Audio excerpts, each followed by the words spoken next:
Sears list of subject headings, completed by Group 3, consisting of Abby Moore, Debbie Long, Jennifer Powers, and Casey Van Nortwick. There are two types of cataloging in libraries, descriptive and subject.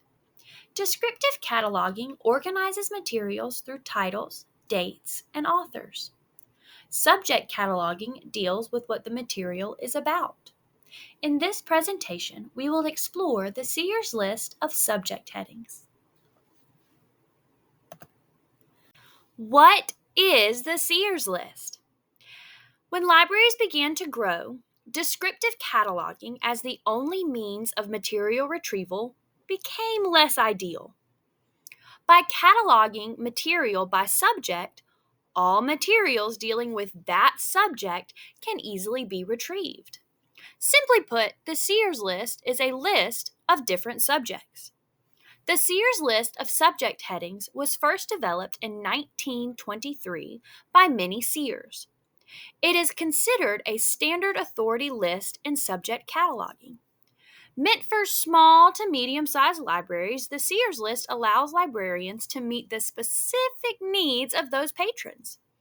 While the Sears list does follow the same terminology as the Library of Congress subject headings, it is more generalized and has fewer terms. Subject headings fall into 4 different categories in the Sears list for subject headings. The first category is topical. The second is form. The third is geographic, and the fourth is name. Topical headings refer to the main content within the material. Form refers to the form in which the material is presented, such as prose, poem, etc. Geographic refers to the places and names of different places that you can find. However, because these are so numerous, the Sears list does not use geographic headings a lot. And finally, name headings refer to the personal names, corporate names, and titles of entities. All 4 of these categories can also become subdivision categories later down the road if you need to get a little more specific. What makes the Sears list of subject headings so important? Well, the Sears list of subject headings provides classification across the collection. Librarians and patrons can view materials across a library's collection that all fall under the same subject heading. Entries in the Sears list are specific and direct. For instance, a book about dogs should be given the heading Dogs and not Mammals. The Sears list also uses common language and is easily understood terms. The list is regularly updated to replace outdated terms. Finally, the list provides uniformity and consistency across libraries. Why do librarians need the Sears list for subject headings? Well, by using the Sears list of subject headings, librarians do not have to create their own topics. However, the list is also meant to be flexible and subject headings can be added. The Sears list provides guidelines for adding subjects and for determining which subject a material fits into. As stated by Gray House Publishing, it does not attempt to be a complete list of terms used in any single library.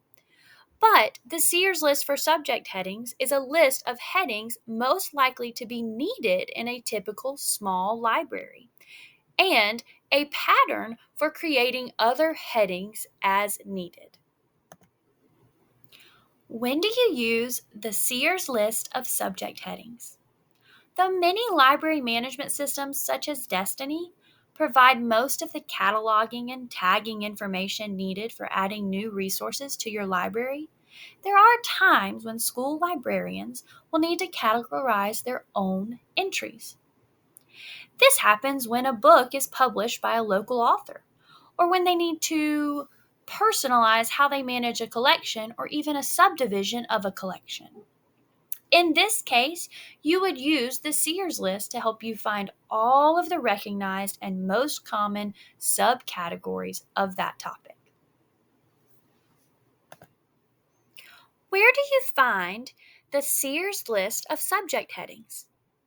Well, the Sears list of subject headings can be found at Sears List of Subject Headings.com.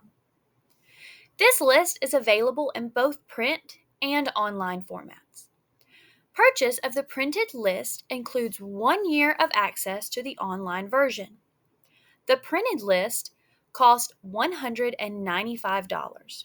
You get one volume from 2018 that has 1,120 pages. The online access also costs $195, and you get your username and password. How might you use the Sears list of subject headings in your school library? Well, as a school librarian, you can use the Sears list to help you categorize your collection and then when using subdivisions of those collections. You can also use it to help you guide your patrons on materials on their desired topics, from biographies to war to far off places. You may also need to use the Sears list when adding titles to your collection. What makes the Sears list of subject headings so interesting? Well, libraries used to be really small, and now we have not only increased the number of libraries, but also the size of libraries and the size of the collections within those libraries. We found several interesting things about the Sears list of subject headings. First is that the list uses a natural language that is easy to understand by librarians and the patrons. The list is also updated regularly to update terms and add new subject headings. The list is intended to be flexible and expandable, but it's also direct and specific. We used to categorize these books using cards. However, now with the rise of technology, we have started categorizing the collections electronically. Thank you so much for listening to our presentation. Group 3's project We hope on that it Sears provided list you with of useful subject information headings. about the We hope Sears it list of provided you with subject useful headings. information about the Sears list. Thank you so much for listening to our presentation. On page 11 and 12 of our presentation on the Sears list of subject headings, you will find our references that we used in the presentation.